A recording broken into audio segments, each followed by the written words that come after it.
పేరు పెట్టుకుని మొత్తం చేస్తున్న ప్రైవేటైజేషన్. కట్టిన బిల్డింగ్ ని ప్రైవేట్ చెప్పి గవర్నమెంట్ హాస్పిటల్ దానికి అటాచ్ చేసి దాన్ని ప్రైవేట్ హాస్పిటల్ మార్చేసుకుని జరగబోయేటువంటి ఫలితాలు ఏంటంటే పేదవాడికి వైద్యం అందదు, వైద్యం ఖరీదైపోద్ది.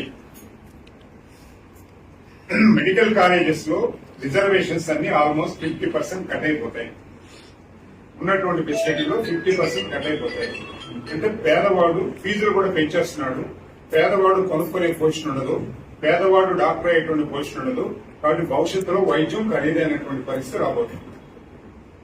మరి గవర్నమెంట్ హాస్పిటల్ పరిష్కారం అంటే కొన్ని గవర్నమెంట్ హాస్పిటల్ పనిచేయకపోవచ్చు, అందులో ఉన్నటువంటి ఉద్యోగులు పనిచేయకపోవచ్చు. కానీ ఈ రోజు ప్రజలకు వైద్యం సాఫీగా అందాలి అంటే, పేదవాడికి అందాలి అంటే గవర్నమెంట్ హాస్పిటల్ దిక్కు. ఆ విధమైనటువంటి పరిస్థితి కానీ భవిష్యత్తులో లేకపోతే ఇంకా మనం పేదరికంలో నెట్టబడతాం. ఇప్పటికే డబ్బులు పెట్టుకోలేక పేదవాడు మరింత పేదవాడిగా మారిపోతున్న పరిస్థితి. కాబట్టి ఖచ్చితంగా దీన్ని అపోజ్ చేయాలి.